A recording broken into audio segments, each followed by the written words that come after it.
Hello, dear students. I, Akash Mehta at Akash Bajus, welcome you all in today's session. तो आज के session में हम अपने फिजिक्स के रणनीति में आज डिस्कस करेंगे मूविंग चार्ज एंड मैग्नेटिज्म के ऊपर प्यारे प्यारे से questions.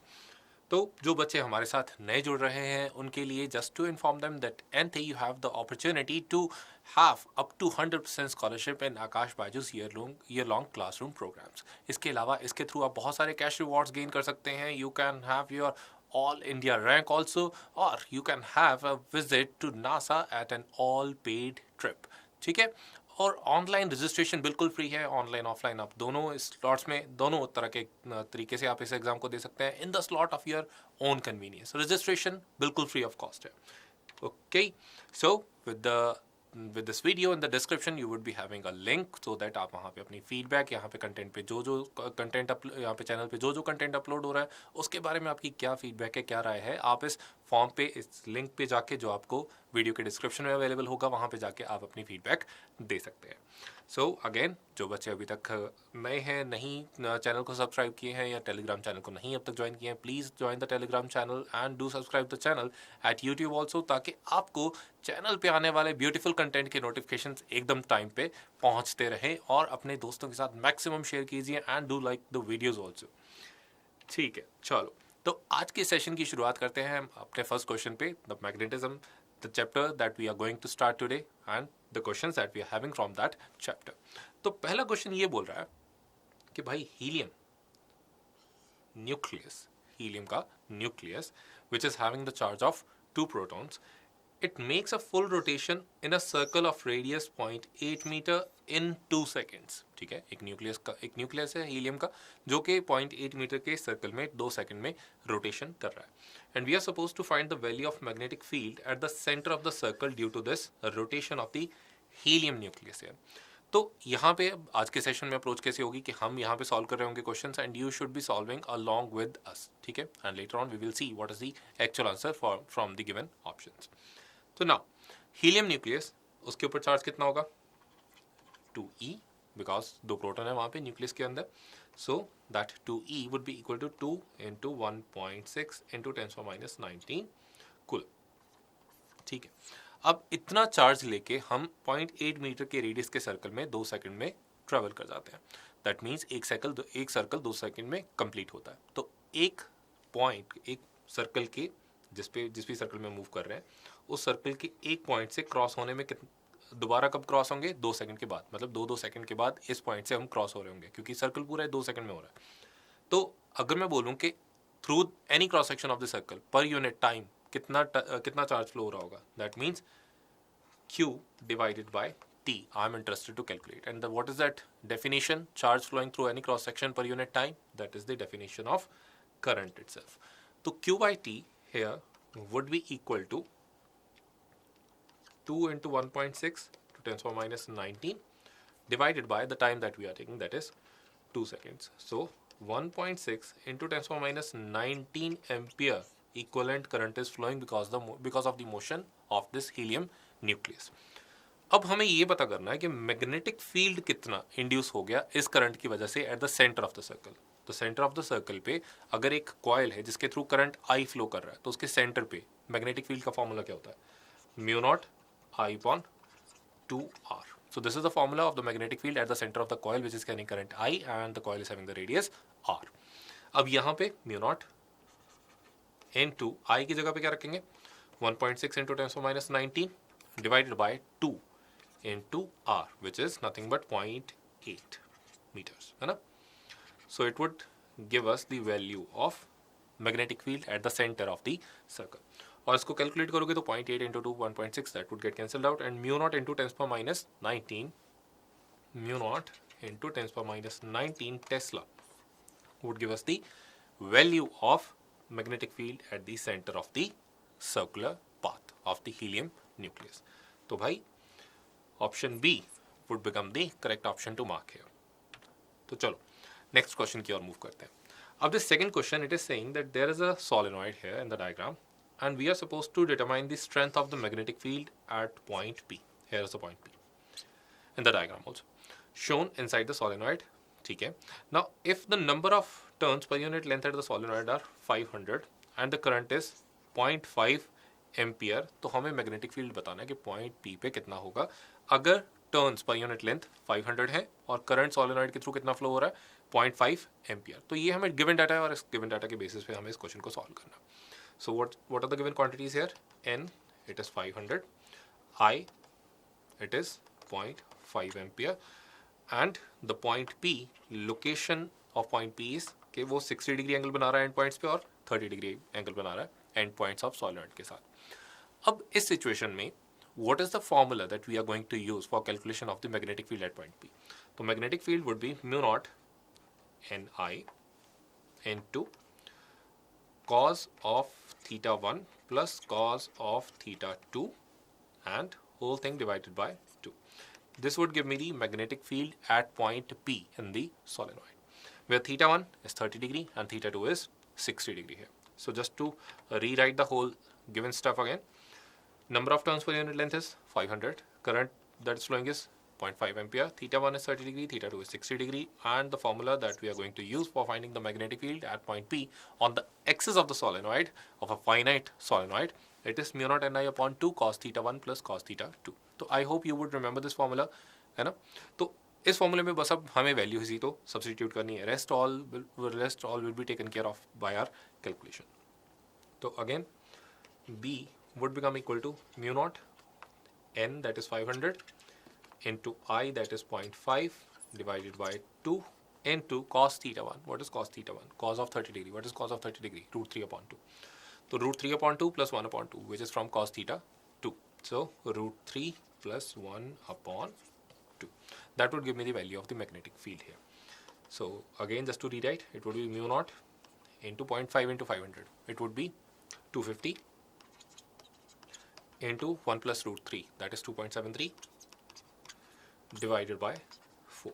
So here from this calculation I should get the answer now. अब एक बार हम ऑप्शंस भी देख लेते हैं अपनी। What were the options? Option शायद काफ़ी दूर दूर प्लेस हैं, 10 की पावर्स में ही, तो ऑप्शन को हमें देखना डील करना है क्योंकि बाकी क्वेश्चन तो शायद सेम ही दे रखा है, 2.14 ही है, तो हमें 2.14 की कैलकुलेशन के लिए इतनी टेंशन नहीं लेनी। We are suppose to know कि 10 की कौन सी पावर में आंसर निकल के आएगा, उससे हमें पता चल जाएगा कौन सी ऑप्शन यहाँ पे आंसर आने वाला है हमारा। So just to see again, this should be 2.73. Now it would be equal to mu naught is 4 pi, so ultimately 4 would get cancelled out in the numerator and denominator to both. So pi into 2.73 into 2.50 into 10 raised to minus 19 from mu naught and 100 from 250, that is 10 to minus 17, right? And divided by nothing but 1 only. तो यहाँ पे अगर आप इसको calculate करोगे तो this is something like 3 into 2 into 2, that is 12 point something into 10 raised to power minus 17. तो would it be 12 or something else than 12? Would it be it is going to be something else than the 12, maybe somewhere more than 20, क्योंकि हम 2 into 2 बहुत crude approximation यहाँ पे use कर रहे हैं, right? तो 10 to minus 17 और 10 further would be coming from inside. So 10 to minus 4. Why minus 4? Somewhere we have made some mistake. Oh, sorry. This should be 10 to minus 7, right? Mu naught should be 4.2 10 to minus 7. My mistake, very bad mistake. Sorry. 10 raised to minus 7. 4.2 10 to minus 7 is the value of mu naught.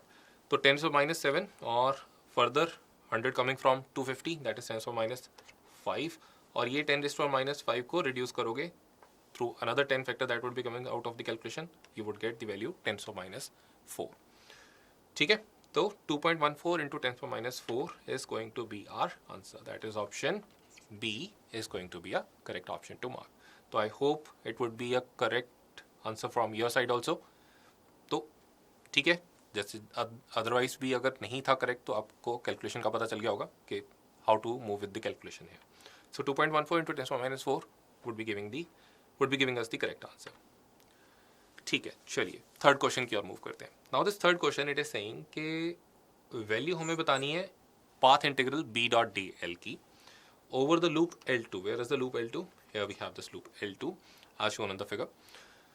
Now the direction of the magnetic field is represented as the loops and direction of the current element is given in the figure. तो हमें loop के ऊपर direction represent करी गई है, यहाँ पे magnetic field की डायरेक्शन हमें रिप्रेजेंट करी गई है along the path of the loop with the direction represented along the path of the loop. और हमें करंट्स की डायरेक्शन भी मेंशन करी गई है यहाँ पे. तो according to these all conditions हमें पता करना है what is the path integral of magnetic field on the path of loop L2. अब जो पाथ इंटीग्रल होता है B dot dl over a closed path, it is nothing but mu naught I enclosed, है ना, ampere circuit law. अब यहाँ पे जो आई एनक्लोज्ड है उसको हम कैलकुलेट करना चाहते हैं for loop 2. B dot d l को हमें लूप 2 के लिए कैलकुलेट करना, पाथ इंटीग्रल को. तो I enclose through the loop 2 if you see कि एक तो सर I1 जो है वो नीचे से ऊपर की तरफ क्रॉस कर रहा है लूप 2 को. I2 it is crossing the loop 2 from above और नीचे की तरफ डायरेक्टेड है, ठीक है. और I4 it is directed in the upward direction, मतलब नीचे से ऊपर की तरफ क्रॉस कर रहा है. अब अगर मैं राइट हैंड थंब अपना I4 के अलॉन्ग पॉइंट आउट करूँ, I4 के along right hand thumb point out करूँ, तो you will see the curl would be along the direction represented for L2. अगर मैं राइट हैंड थंब को I4 की तरफ पॉइंट करूँ, you will see that the direction of your curl of your fingers of right hand would be along the direction represented on L2. मतलब कि upward जो direction है उसको पॉजिटिव कंसिडर किया जाएगा. I4 would be considered as a positive current, while on the same times I2 would be considered as a negative and I1 would be considered as positive. So I enclosed for loop 2 would be I1 minus I2 plus I4. So this would be the value of B dot dl over the path of the loop 2. So again, which option do we think is matching with our calculation here? That would be the option D. So here option D would be giving me the correct answer for the calculation of path integral of magnetic field on the path of loop 2. ठीक है, तो चलिए next question पे move करते हैं अब. Now this fourth question, it is saying me that when a current of 100 microampere it is passed through a galvanometer, ठीक है, it gives a deflection of 50 division. मतलब 100 microampere फ्लो करने पे 50 divisions deflection I. तो what is the current sensitivity if I see? तो current sensitivity would be number of divisions per unit current, है ना. This would be the current sensitivity, ठीक है. अब हमें बोला गया कि जो गैल्वेनोमीटर है उसका रेजिस्टेंस हमें पता है 1000 ओम्स है, अच्छी बात है. And we are suppose to know what is the voltage sensitivity. अब वोल्टेज सेंसिटिविटी और करंट सेंसिटिविटी इनमें रिलेशन क्या होता है? Voltage sensitivity is nothing but the current sensitivity divided by the resistance. So the voltage sensitivity would be nothing but the current sensitivity divided by current sensitivity, that is minus 6, current sensitivity divided by the resistance of the galvanometer, that is 10 raised to power 3. So this would give me the value of voltage sensitivity in divisions per volt. The value here would be coming in divisions per volt. But जो मुझे दिख रहा है options में ज़्यादातर options divisions पर milli volt में भी हैं. साथ में 2 ऑप्शन डिविजन्स पर मिली वोल्ट में, 2 ऑप्शंस डिविजन्स पर वोल्ट में. तो हम देख लेते हैं एक बार कैलकुलेट करके कि क्या आंसर निकल के आ रहा है यहाँ पे. So it would be 50 divided by 10⁻⁻⁴ 10⁻³ that is 10⁻⁻⁴. So 500 divisions per volt is going to be answer according to me. So आपका भी आंसर अभी तक आ चुका होगा आई होप. तो 500 divisions per volt, that is option 1, option A, 500 divisions per volt is going to be the voltage sensitivity of this galvanometer with the current sensitivity 50 divided by 100 microampere. I hope you would be clear with this option also कि option A answer कैसे आया हमारा 500 divisions per volt में. ठीक है, तो अगर समझ में आ रहा है just put a like in the video. ठीक है, बाकी तो आप अपने डाउट्स कमेंट्स में बाद में पूछ ही सकते हैं. So now here it is said कि भाई current flowing in the solenoid and a toroid is I and 4I. तो 2 हमारे पास इंस्ट्रूमेंट्स है, one is solenoid and another is toroid. एक में करंट I फ्लो हो रहा है, दूसरे में करंट 4I फ्लो हो रहा है, ठीक है. If the number of turns per unit length is 3n and n respectively, मतलब solenoid में number of turns per unit length है 3n, जबकि toroid में number of turns per unit length है n. We are supposed to know what is the ratio of magnetic field inside the core due to the solenoid and toroid. तो एक चीज़ अभी हमें याद रखनी है यहाँ पे, अगर फॉर्मूला आपको याद है तो सोलेनोइड हो या टोरॉइड हो, दोनों के अंदर कोर में जो मैग्नेटिक फील्ड है उसका formula mu naught n i ही होता है. For the solenoid of a long length and a toroid the formula inside the core is mu naught n i. अब अगर ये चीज़ है mu naught n i is the formula for the magnetic field inside the core of a solenoid और a toroid, तो हमें यहाँ पे मैग्नेटिक फील्ड की रेशियो ही तो पूछी थी उसने. तो रेशियो ऑफ मैग्नेटिक फील्ड क्या हो जाएगा? Ratio of mu naught n I for both the quantities for a solenoid and for the toroid also. So B1 upon B2 it is going to be equal to mu naught N1 I1 divided by mu naught N2 I2, where first is for solenoid and second is for toroid. अब हमें according to the question क्या दिया गया था कि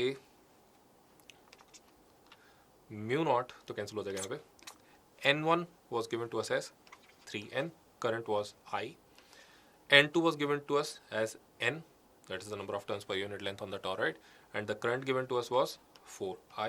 So the ratio of B1 to B2 it is going to be equal to 3 upon 4 according to this situation.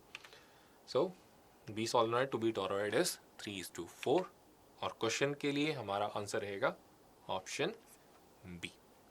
ठीक है, चलो अगले क्वेश्चन पे चलते हैं. आई होप यहाँ तक के क्वेश्चन क्लियर रहे होंगे आपको, और हम कौन से कंसेप्ट यूज़ कर रहे हैं, कैसे हम कंसेप्ट को अप्लाई कर रहे हैं, कैसे हम कैलकुलेशन कर रहे हैं, शायद आपको क्लियर रहा होगा अभी तक. तो चलो नेक्स्ट क्वेश्चन पे चलते हैं अब. Now this question it is saying कि two long parallel wires P and Q they are placed at a separation of 6 centimetre. ठीक है, P और Q दो वायर्स हैं, उनको 6 सेंटीमीटर सेपरेशन पे हमने रखा है. And they are carrying the electric currents I1 5 ampere and I2 2 ampere respectively in the opposite direction. ये ध्यान देने वाली बात है. According to the diagram you can also see कि यहाँ पे 5 ampere और 2 ampere करंट फ्लो हो रहे हैं दो वायर्स में जो कि 6 सेंटीमीटर पे दूरी पे प्लेस्ड हैं. A और B दो वायर्स हैं, सॉरी P एंड Q दो वायर्स हैं. तो जो करंट्स हैं दोनों वायर में वो दोनों करंट्स ऑपोजिट डायरेक्शन में फ्लो हो रहे हैं. ठीक है, नाउ इट इज सेड कि find the point on the line AB. AB जो लाइन है, this line AB, find the point on this line where the resultant magnetic field is 0. तो हमसे ये पूछा गया कि जो AB लाइन है उस लाइन पे एक पॉइंट की डिस्टेंस या पॉइंट की पोजीशन पता कीजिए from the option we have to choose obviously, जहाँ पे मैग्नेटिक फील्ड 0 रहा हो. तो option A is telling that the point would be 4 centimetre away from B and the 10 centimetre away from A, while B option is saying 4 centimetre away from B and 2 centimetre away from A. तो C बोल रहा है that at the mid point of the AB. तो पहले तो ये चीज़ समझ लें हम कि कौन सा रीजन होगा जहाँ पे हमें वो पॉइंट मिलने वाला है. तो there is this line AB. ठीक है, मैं इस पूरे डायग्राम को 3 पार्ट्स में डिवाइड कर देता हूँ. First region, second region and the third region. First region में अगर आप मैग्नेटिक फील्ड की डायरेक्शन देखोगे फर्स्ट रीजन में, that is above the wire P, वहाँ पे due to the wire P, magnetic field would be in the outward direction. I am just using the right hand thumb rule. So again, if the direction of the current is along the thumb of the right hand, the curl of the fingers would give me the direction of magnetic field in a region. तो अगर wire P को hold करके if I see with the wire P कि भाई wire P में जो current flow हो रहा था that was in the rightward direction. तो राइटवर्ड डायरेक्शन में थंब को पॉइंट करके आई विल सी कि जो फिंगर्स का कर्ल होगा that would be outward in the region 1. तो रीजन 1 में magnetic field due to the wire P would be in outward direction, while due to the wire Q the magnetic field in the region 1 is going to be in the inward, that is into inward of the screen. तो पहले reason में P की वजह से, P wire की वजह से magnetic field is in outward direction due to P. Let's call that as BP. So in the first region, magnetic field is in outward direction due to wire P, while it is in the inward direction due to wire Q. ठीक है, अब यहाँ पे एक चीज़ सोचने वाली है कि जो फर्स्ट रीजन है it is closer to the 5 ampere wire, मतलब वायर P. तो वायर P का जो मैग्नेटिक फील्ड है it will always be stronger in the first region, क्योंकि उसका मैग्नीट्यूड, करंट का मैग्नीट्यूड भी बड़ा है वायर P में. Q में तो सिर्फ 2 एम्पियर है, P में 5 एम्पियर है. तो चाहे ऑपोजिट डायरेक्टेड हैं फर्स्ट रीजन में there won't be any point जहाँ पे P और Q का मैग्नेटिक फील्ड एक दूसरे को बैलेंस कर पाए. सो फर्स्ट रीजन में तो हमें वो पॉइंट मिलने से रहा जहाँ पे मैग्नेटिक फील्ड 0 होगा. सेकेंड रीजन में magnetic field would be inward due to wire P and the magnetic field due to the wire Q would also be inward. That means दोनों का मैग्नेटिक फील्ड ऐड होगा तो second reason में भी हमें magnetic field zero वाला point नहीं मिलने वाला. Not talking about the third region में magnetic field due to the wire P would be inward while the magnetic field due to the wire Q would be in the outward direction. और क्योंकि ये reason 2 wire के ज़्यादा पास में है लेकिन 2 wire में करंट कम फ्लो हो रहा है, there is a possibility that we can find a point in the region 2 where magnetic field might be zero. तो ये हमें समझ में आ गया कि रीजन 3 में हमें पॉइंट मिलने वाला है जहाँ पे मैग्नेटिक फील्ड जीरो होगा. ना तो फर्स्ट रीजन में मिलेगा ऐसा पॉइंट, ना हमें सेकंड रीजन में मिलेगा ऐसा पॉइंट. थर्ड रीजन में हमें ऐसा एक पॉइंट मिल सकता है जहाँ पे मैग्नेटिक फील्ड जीरो होगा. अब सपोज वो पॉइंट x डिस्टेंस नीचे है वायर B से, तो अगर वहाँ पे मैग्नेटिक फील्ड जीरो है तो मैग्नेटिक फील्ड का magnitude from P and Q should be same. Opposite directed है लेकिन मैग्नीट्यूड में सेम होना चाहिए. That means mu naught I Q upon 2 pi x, कि x डिस्टेंस के नीचे हमने लिया वायर B से, should be equal to mu naught I P divided by 2 pi into 6 plus x. So that is how we are going to find the value of x. तो भाई 2 pi को यहाँ पे कैंसिल कर दो, mu naught भी cancel हो जाएगा. आई क्यू की वैल्यू कितनी दे रखी है हमें, 2 ampere. So 2 upon x should be equal to 5 upon 6 plus x. अब अगर आप यहाँ पे x को सॉल्व करेंगे you will find x coming out equal to 4 centimetre. That means the point where the magnetic field is going to be zero, it would be at a distance of 4 cm from the wire Q, while at 10 cm distance from the wire P. तो भाई कौन C option सही रहेगी? The option 1, that is 4 cm from the wire B and 10 cm from the wire A would be the correct answer here. ठीक है. Let us move on to the next question. Now the question is कि a wire of fixed length is bent to form a coil of 1 turn. एक wire है, straight wire है, उसको bend करके हमने coil बना दी 1 टर्न की. It is again bent to form another coil of 3 turns. तो पहले 1 टर्न वाली कॉइल बनाई, फिर दोबारा उसको 1 टर्न लगाए तो 3 टर्न की कॉइल बना दी. तो 2 तरह की कॉइल बनाई हमने, C1 and C2. First one was having 1 turn only and the second time we were having 3 turn coil. तो ठीक है, यहाँ पे n की वैल्यू 1 है, यहाँ पे n की वैल्यू 3 है. लेकिन जो वायर जिससे हमें बनाई है वो वायर तो एक ही है ना, फिक्स लेंथ की. उसको अलग अलग केसेस में मैंने अलग अलग टर्न की कॉइल बनाई है, बट वायर तो लेंथ तो टोटल तो सेम ही थी. तो अगर मैं कॉइल 1 की बात करूँ तो वहाँ पे रेडियस R1 है, कॉइल 2 में रेडियस R2 है. फिलहाल तो हमें इतना पता. If in both the cases the same amount of current is passing, तो करंट दोनों में सेम पास किया, लेट अस से I, then the ratio of intensities of magnetic field produced at the center of the coil of 1 turn, 2, 3 turn respectively will be. तो अब हमारा question ये है कि 2 केसेस में अलग अलग हमने कॉइल्स बनाई, कॉइल 1, कॉइल 2. कॉइल 2 हमने 3 टर्न वाली कॉइल बनाई, कॉइल 1 हमने सिंगल टर्न वाली कॉइल बनाई. तो कॉइल 2 और कॉइल 1 में जब हमने सेम करंट फ्लो करवाया तो सेंटर पे रिस्पेक्टिव जो मैग्नेटिक फील्ड्स आए होंगे दोनों कॉइल्स में, कॉइल 1 और कॉइल 2 के केस में, उन मैग्नेटिक फील्ड्स की रेशो क्या रही होगी, दैट इज द क्वेश्चन. तो मैग्नेटिक फील्ड जो होता है कॉइल के सेंटर पे, that is nothing but mu naught I upon 2r and multiplied with the number of turns है. अब यहाँ पे अगर आप देखोगे तो मुझे b1 अपॉन b2 की वैल्यू निकालनी है. तो b1 upon b2 is going to be equal to n1 upon r1 into r2 upon n2, right. क्योंकि i म्यू नॉट 2 ये तो सेम ही है दोनों केसेस में, तो they would get cancel out. अब यहाँ पे n1 की वैल्यू हमें 1 दे रखी है, n2 की वैल्यू 3 है, ठीक है, वो 1:3 हो गया, वो तो सेटल हो गया मामला n1 अपॉन n2 का. r2 अपॉन r1 के लिए हम देखना चाहते हैं. सो r रेडियस, अगर मैं इसकी बात करूँ तो n into 2 pi r. 2 pi r is the perimeter of the coil times n, the number of turns. n into 2 pi r would give me the total length of the wire. So n into r is going to be constant. That means r is equal to l upon n into 2 pi. ठीक है, तो अगर मैं ये value यहाँ पे substitute कर दूँ then you will see that b1 upon b2 would come out equal to n1 upon n2 का होल स्क्वायर, क्योंकि r जो है वो n के इन्वर्सली प्रोपोर्शनल है. बाकी जो 2 पाई और l है वो तो कैंसिल हो जाएंगे. ठीक है, सो b1/b2 is equal to n1/n2 का होल स्क्वायर, और n1 की वैल्यू हमारे पास 1 है, n2 की वैल्यू हमारे पास 3 है, तो दैट वुड बी 1/3 का square, that is 1/9. So b1/b2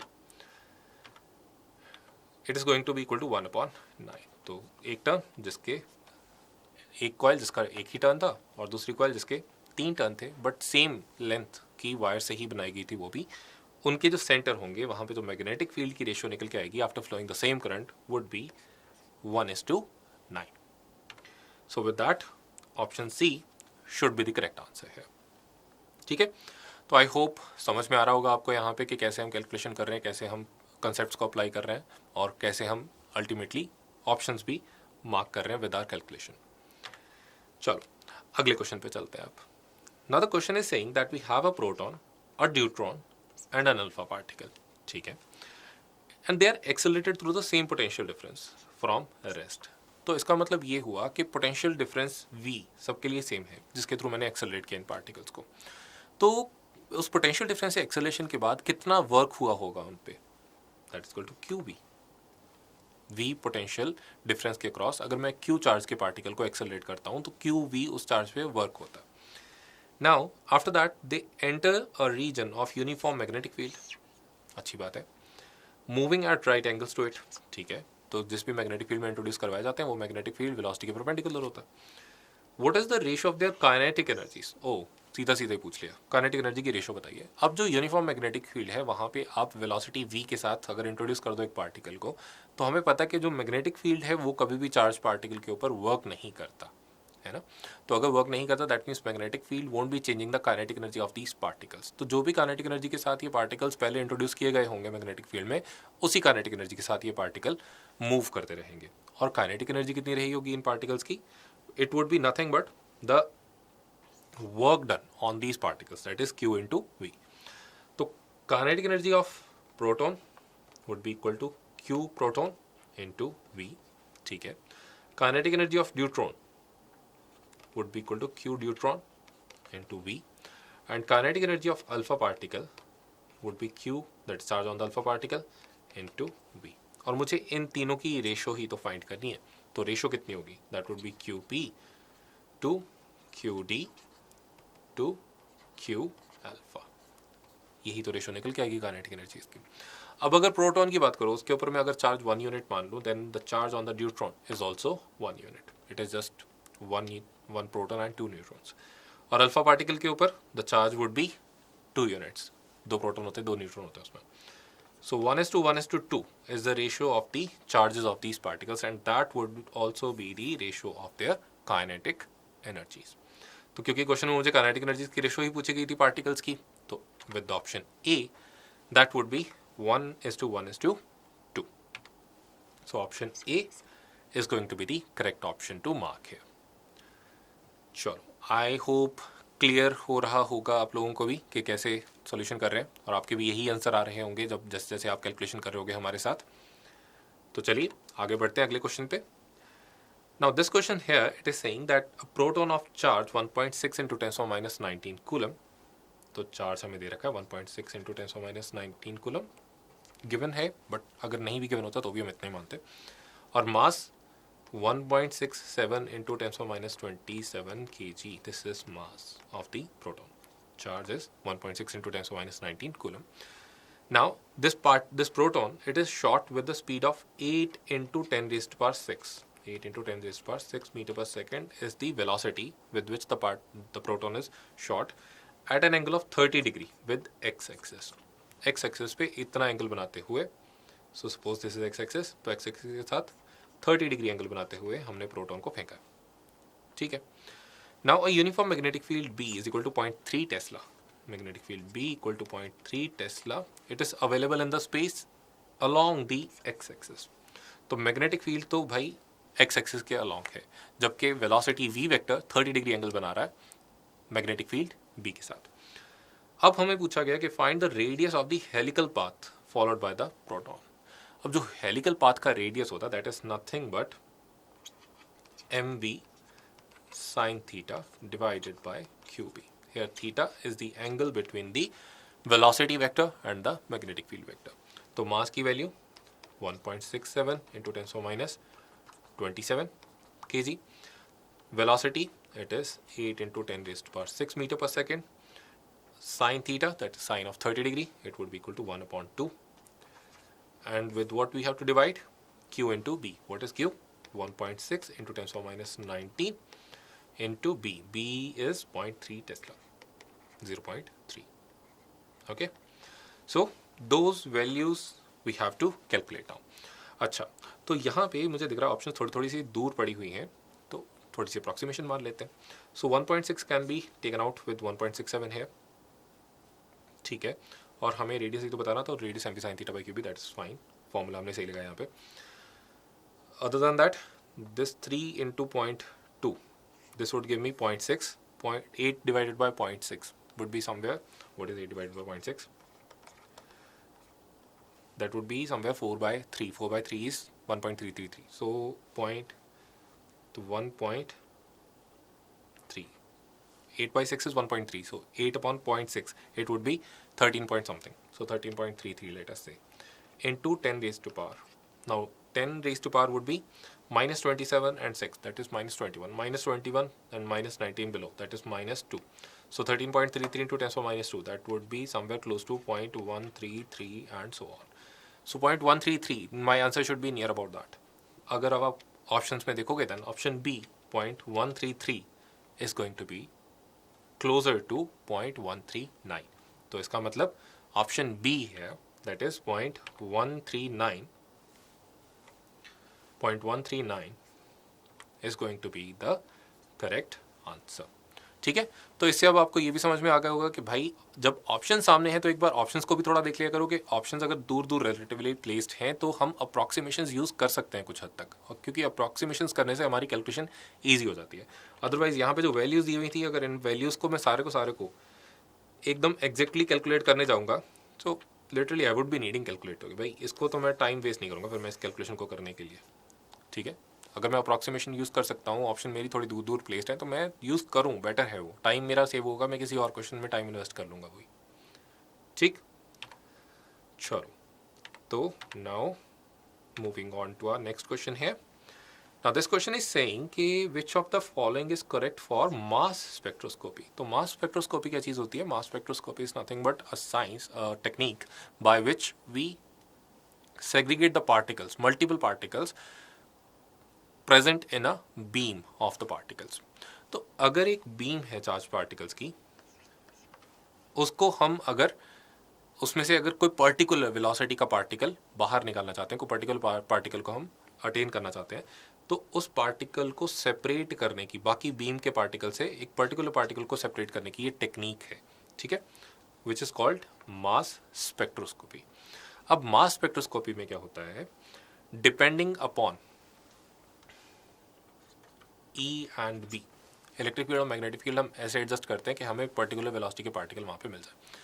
और ये जो टर्न होते हैं, अलग अलग टर्न्स जो लेंगे पार्टिकल, ठीक है, अलग अलग रेडियस के जो टर्न लेंगे particle in a magnetic field, presence of a magnetic field B, that would be equal to m v by q B. तो हमने वी तो एडजस्ट कर लिया, तो हमें पर्टिकुलर m by q का पार्टिकल चाहिए होता है जिसको हम सेपरेट करना चाहते हैं. ठीक. So from mass spectroscopy, the first option is saying mass spectroscopy is an analytical technique that is used to measure the value of mass to charge ratio. ठीक है, बिल्कुल सही बात है. Second option is saying mass spectroscopy is a graphical technique that is used to measure the mass to charge ratio of ions. It is not a graphical technique, it is an analytical technique only. मतलब graph नहीं होता वहाँ पे, हम properly इसको study कर रहे होते हैं, एनालिटिकल टेक्निक ही है. So still option A is correct one out of A and B. C is saying mass spectroscopy is used to mix the two isotopes. ये तो गलत हो गया.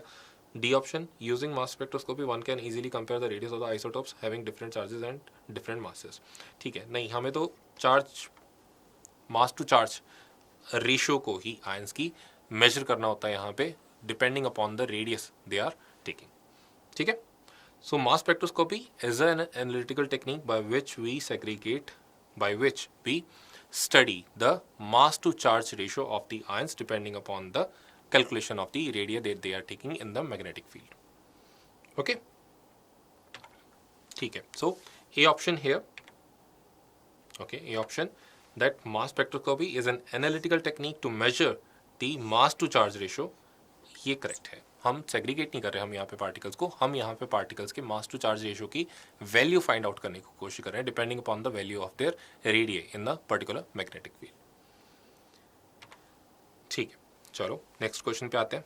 Now this question is saying that oscillation frequency of a cyclotron is 10 megahertz. ठीक है, एक cyclotron है, उसके अंदर जो ऑसिलेटिंग फ्रीक्वेंसी है इलेक्ट्रिक फील्ड की दैट इज 10 मेगाहर्ट्ज। और हमें पता है कि ये जो ऑसिलेटिंग फ्रीक्वेंसी होती है ये चार्ज पार्टिकल के सर्कुलर मोशन में फ्रीक्वेंसी के बराबर होती है। ठीक है, now it is said what should be the operating magnetic field for accelerating proton. तो प्रोटॉन को एक्सेलरेट करने के लिए मैग्नेटिक फील्ड की वैल्यू कितनी होनी चाहिए such that we can use this 10 megahertz frequency cyclotron. तो frequency as we know it is just nothing but the inverse of time period of the motion of the charged particle in the circular path. So time period का formula क्या होता है 2 pi m by qb, so it would be 2 pi m by qb or nothing but qb upon 2 pi m would be the frequency. अब यहाँ पे इस frequency की value हमें दी हुई है 10 megahertz, so 10 into 10 raised to power 6 should be equal to q. For a proton, it would be 1.6 into 10 to the minus 19 magnetic field B divided by 2 into 3.14 value of pi times mass of the proton, that is 1.67 into 10 to the minus 27 kg. ठीक है, तो इस लंबी चौड़ी सी calculation से हम पता कर सकते हैं कि मैग्नेटिक फील्ड की वैल्यू कितनी होगी। So I am just again same thing making approximations. इसको तो कैंसिल कर देते हैं, मास और चार्ज की वैल्यूज़ को यहाँ पे। So B would come out equal to 2 into 3.14 into 10 raised to the minus 27 into 10 raised to the power 7 divided by 10 to the minus 19. So somewhere 6.26, 6.28, 10 to the minus 20 numerator में है, 10 to the minus 19 denominator में है, तो 10 to the minus 1 would be multiplied. 0.628 के आसपास हमारा answer आना चाहिए, जो कि from the options you can see D option, that is 0.656 is closer to my calculated approximated answer here. ठीक है, तो option D, that is 0.656 is going to be the correct answer according to me. Yes, 0.656, that is option D should be the correct answer for this question here.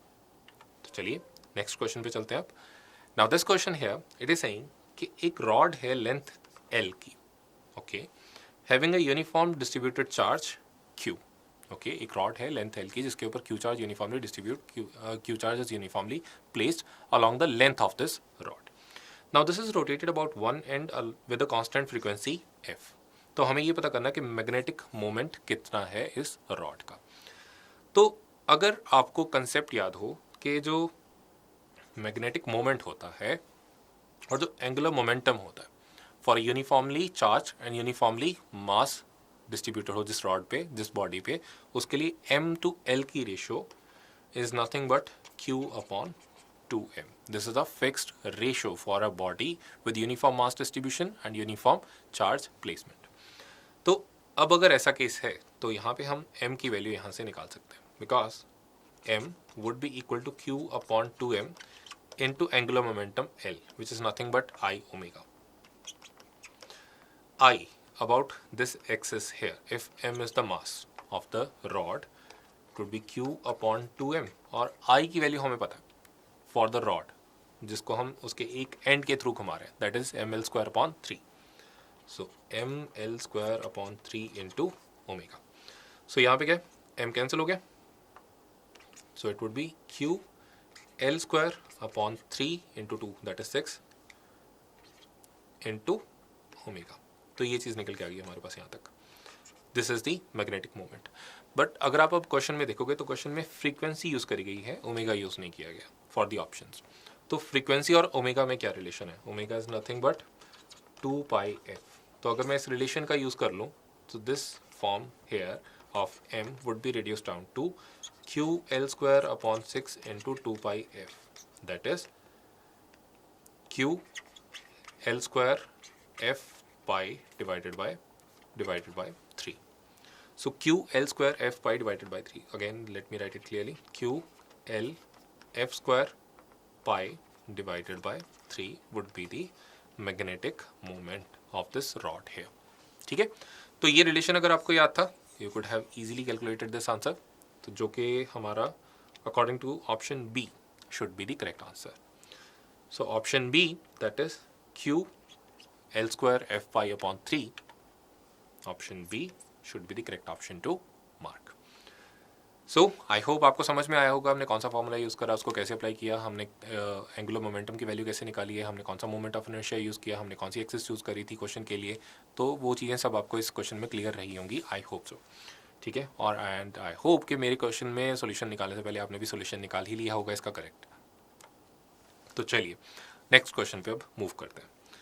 इसमें ये बताया गया है कि एक प्रोटॉन है, ठीक है, प्रोटॉन की beam rather, it passes without deviation through a region of space where there exists a uniform transverse mutually perpendicular electric and magnetic field. तो अगर एक रीजन है जहाँ पे electric and magnetic field both present है और वहाँ से अगर एक पार्टिकल को मूव करवाया जाए विदाउट एनी डेविएशन, तो वहाँ पे रिलेशन रहता है v equal to E upon B. This relation we no.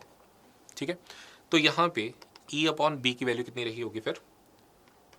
120 into 10 raised to power 3 divided by 50 into 10 to the minus 3. So this would be the value of the velocity of that proton beam, or rather the protons in the beam. This would be the velocity. Now the beam strikes with the ground target. ठीक है. Find the force imparted by the beam on the target if beam current is equal to 0.8 milliampere. तो अब ये जो beam है ये एक target पे स्ट्राइक कर रही है ग्राउंड पे, और जहाँ पे स्ट्राइक कर रही है वहाँ पे जो इफेक्टिव करंट मिल रहा है दैट इज 0.8 मिली एम्पियर. तो एक तरह से हमें बताया गया कि पर यूनिट टाइम पर सेकंड कितना चार्ज पहुँच रहा है टारगेट पे? 0.8 मिली कूलम. ठीक है, उसी को तो हम ये बोलते हैं ना, करंट की डेफिनेशन ही होती है the charge received per unit time और charge cross per unit time. तो charge received per unit time यहाँ पे क्या है? 0.8 milli coulomb. That is 8 into 10 to the minus 4 coulomb. तो इतना चार्ज पर यूनिट टाइम रिसीव हो रहा है उस टारगेट पे. तो कितने प्रोटॉन्स रिसीव हो रहे होंगे पर unit time? So the number of protons that we would be receiving per unit time, that would be 8 into 10 to the minus 4 total charge received divided by the amount of charge with one proton, 1.6 into 10 to the minus 19, है ना.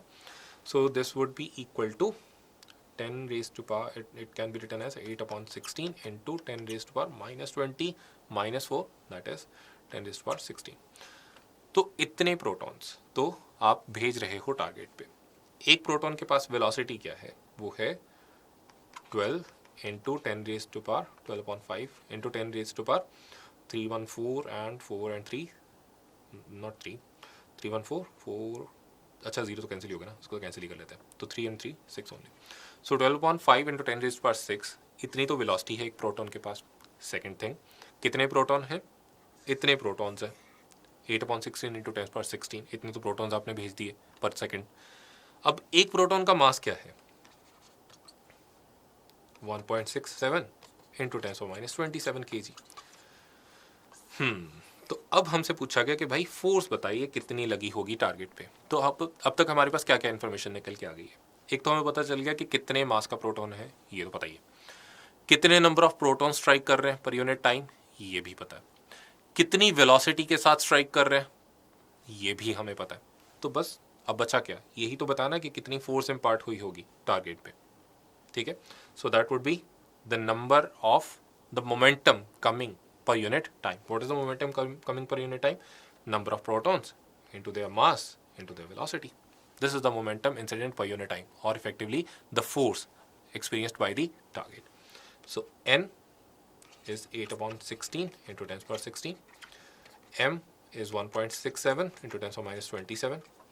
And V, it is 12 upon 5 into 10 to the power 6. ठीक है, तो अगर आप इस लंबे चौड़े से एक्सप्रेशन को कैलकुलेट करोगे you will find the answer also. और अगर हम देखें तो again can I use the approximations? Let me check. Options थोड़ी दूर दूर ही प्लेस्ड हैं. Let me do my approximations here. So 8 upon 16 को तो पहले तो 1.6 इसको अज्यूम करके 1.67 के साथ कैंसिल कर लेते हैं और let us multiply with 10 below. What else can be approximated? 12 into 8, that would be 96 divided by 5, somewhere about 19.2. Oh, good. So 19.2 तो यहाँ से आ गया. 12 into 8 96 / 5 19.6 इंटू 10⁻, अब 10 की पावर की बात करनी है, तो 6 और 16 22 और माइनस यहाँ पे ये क्या है -28, क्योंकि यहाँ पे एक 10 भी है ना नीचे, तो -28 and 22 that would B -6. So 19.6 into 10⁻⁶, that is 19.6 micro Newton, because ये वैल्यूज जो है वो न्यूटन में निकलेंगे, हमने सारी कैलकुलेशन ऐसा यूनिट्स में करी है.